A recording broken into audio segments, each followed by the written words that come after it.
Hi friends, आज मैं आप लोगों को फ्यूचर इंडेफिनिट टेंस के नेगेटिव सेंटेंस को कैसे ट्रांसलेट किया जाता है इसके विषय में आपको मैं पढ़ाऊंगा। तो चलिए देखते हैं पहला वाक्य। एक बार फिर से इसे मैं आपको बता दे रहा हूँ। फ्यूचर यानी कि भविष्य, इंडेफिनिट यानी कि अनिश्चित, टेंस मीन्स काल यानी कि समय कहते हैं इसे। और पहचान पहले भी बताया जा चुका है, एक बार फिर से समझ लो। गा गी गे यानी कि जिस वाक्य के अंत में गा गी गे आदि शब्द आए वह फ्यूचर इंडेफिनिट टेंस का सेंटेंस होता है। और फार्मूला है will shell plus first form of the verb यानी कि क्रिया का पहला रूप। फर्स्ट मीन्स पहला, फॉर्म मीन्स रूप, ऑफ मीन्स का, द आर्टिकल है, इसका मतलब कुछ भी नहीं होता, वर्ब मीन्स क्रिया। और विल शैल इसकी हेल्पिंग वर्ब है यानी कि हेल्पिंग वर्ब सहायक क्रिया है। तो पहला वाक्य देखते हैं। पहला वाक्य क्या है? पहला वाक्य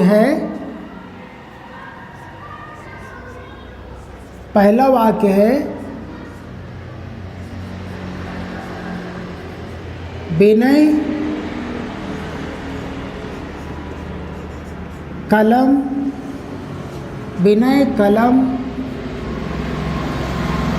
नहीं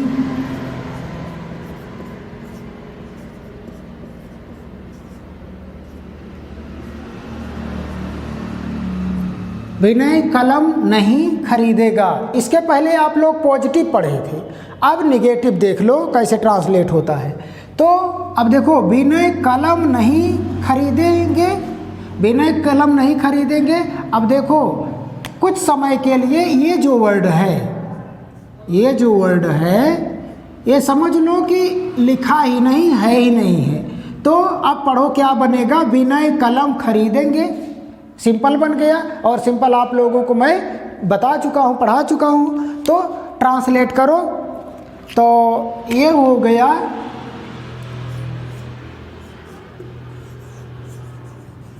विनय। उसके बाद देखो विल शैल है तो विनय के साथ विल का प्रयोग होगा, विनय विल।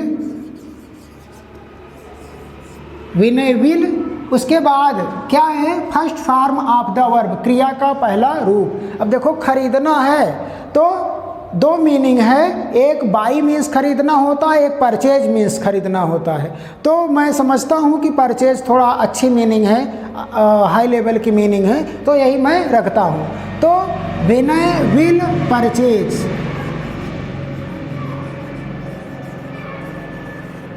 विनय विल परचेज क्या खरीदेंगे? कलम है तो पेन। ये हो गया। अब देखो क्या है यहाँ नहीं, तो मैं बताया हूँ। अगर आप लोग ना जानते हो तो मैं एक बार फिर से बता दे रहा हूँ। नहीं के लिए नॉट का प्रयोग होता है। नॉट का प्रयोग तब कर सकते हैं जब इसमें सहायक क्रिया हो, तो सहायक क्रिया इसमें है। और नॉट का प्रयोग होता कहाँ है? नॉट का प्रयोग फर्स्ट हेल्पिंग वर्ब के बाद ही होता है। तो यहाँ मैं नॉट का प्रयोग कर दे रहा हूँ। ये आपका सेंटेंस बन गया, विनय विल नॉट परचेज पेन। देखो आपको किताब में और बहुत से आप लोग टीचरों से पढ़े होंगे कि पॉजिटिव के लिए अलग फार्मूला बताते हैं, निगेटिव के लिए अलग बताते हैं, इंट्रोगेटिव के लिए अलग बताते हैं, और जिस वाक्य के अंत में कब क्यों, जिस वाक्य के बीच में कब क्यों कैसे आता है तो उसके लिए अलग से फार्मूला बताते हैं। लेकिन मैं आपको एक ही फार्मूले से हर टाइप के सेंटेंस को ट्रांसलेट करना सिखा दूंगा। जैसे इसी फार्मूले से निगेटिव भी बता दिए, इसी फार्मूले से आपको पॉजिटिव भी बताए थे। अब इसी फार्मूले से आने वाले टाइम में जब क्या से प्रारंभ होगा, वाक्य के बीच में कब क्यों आएगा, तो इसी फार्मूले से हर टाइप के सेंटेंस को मैं आपको ट्रांसलेट करना सिखा दूंगा। तो चलिए देखते हैं पहला वाक्य क्या है। पहला वाक्य तो आपका कंप्लीट हो चुका है। दूसरा वाक्य क्या है? दूसरा वाक्य है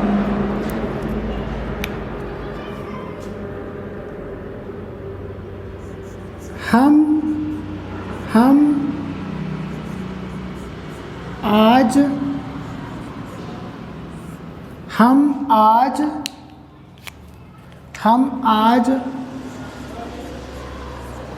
गीत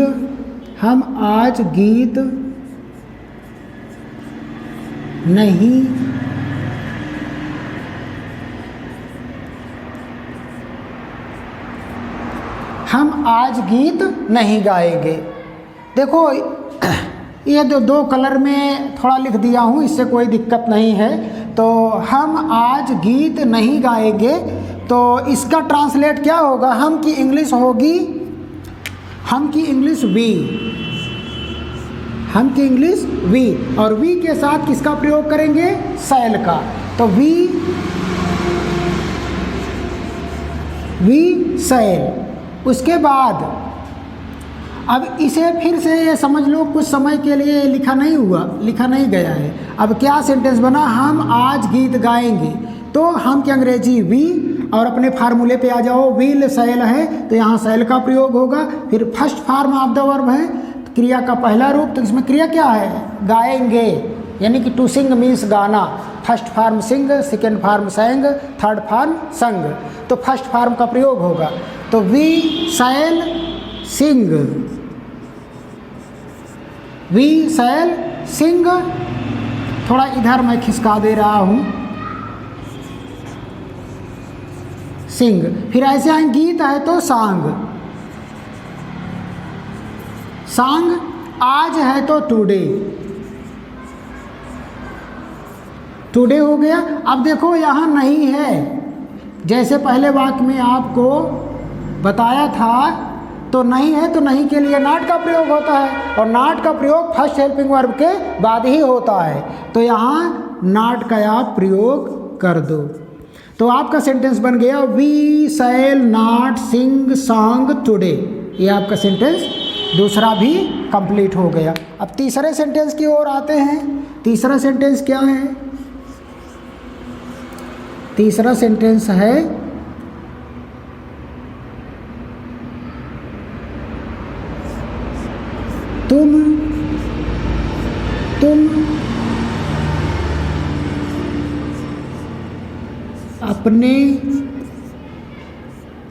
तुम अपने भाई के साथ नहीं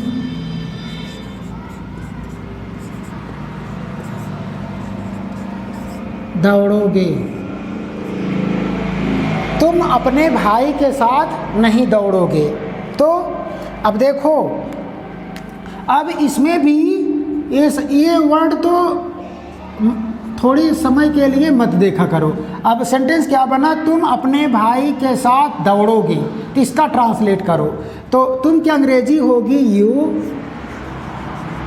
यू के साथ प्रयोग होगा विल। तो यू विल। उसके बाद क्रिया क्या है? देखो first form of the verb है, तो क्रिया का पहला रूप क्रिया क्या है? दौड़ना। तो टू रन मीन्स होता है दौड़ना। First form run, second form run, third form run.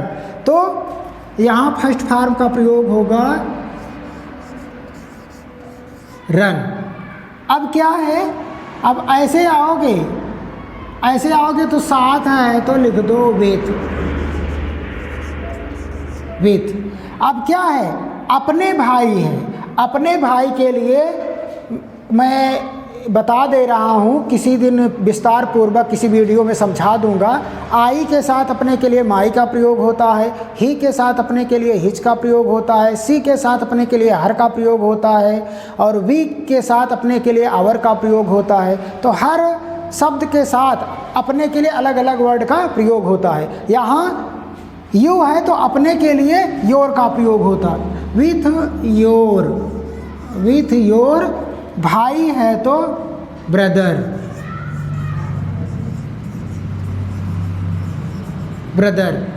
ये कंप्लीट हो गया।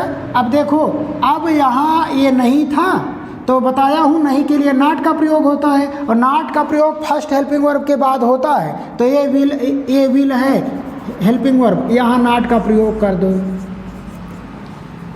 You will not run with your brother. है ना बहुत आसान। तो अब ये आपका तीसरा सेंटेंस तो कंप्लीट हो गया। अब अगले सेंटेंस की ओर चलते हैं। चौथा सेंटेंस है आपका,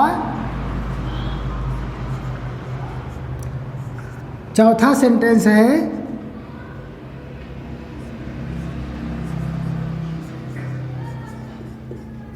बिल्ली बिल्ली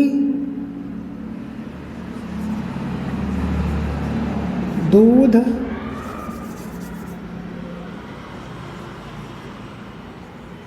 बिल्ली दूध नहीं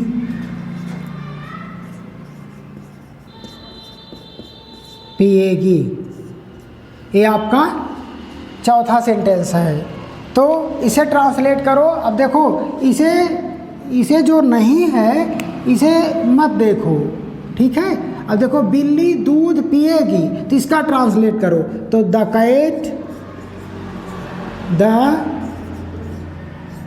कैट। अब पीना, ड्रिंक मीन्स होता है पीना। First form drink, second form drank, third form drunk. तो फर्स्ट फॉर्म का प्रयोग होगा द कैट। अब यहाँ कैट के साथ कौन सी हेल्पिंग वर्ब का प्रयोग होगा? विल का। द कैट विल पीना है तो ड्रिंक।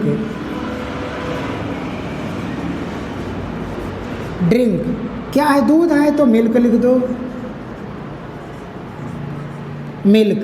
अब यहाँ नहीं है तो नहीं के लिए नॉट का प्रयोग होता है। तो मैं बताया हूँ नॉट का प्रयोग फर्स्ट हेल्पिंग वर्ब के बाद ही होता है। तो यहाँ आप नॉट का प्रयोग कर दो, आपका सेंटेंस कंप्लीट हो गया।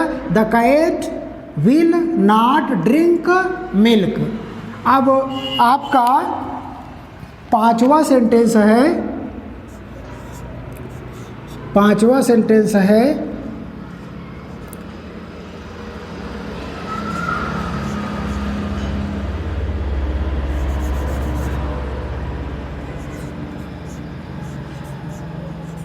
अमन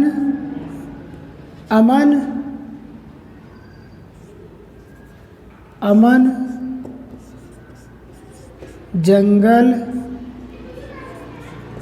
में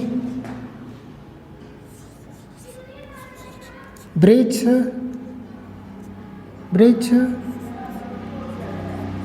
नहीं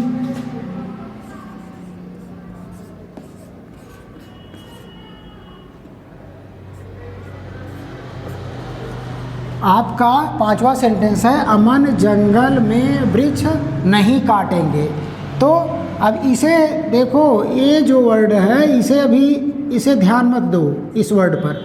अब ये सिंपल बना है, अमन जंगल में वृक्ष काटेंगे। इसका ट्रांसलेट करो। तो लिखो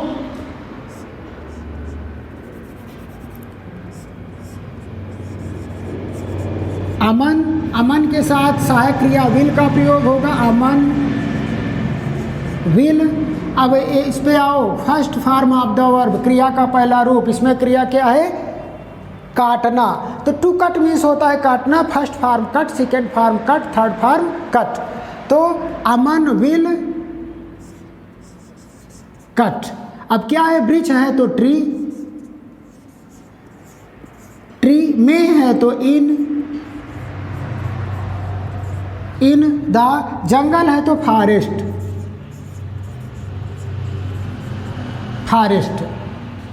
अब देखो नहीं के लिए किसका प्रयोग होता है? नॉट का। और नॉट का प्रयोग फर्स्ट हेल्पिंग वर्ब के बाद ही होता है। तो हेल्पिंग वर्ब ये है विल, तो यहाँ आप नॉट लगा दीजिए।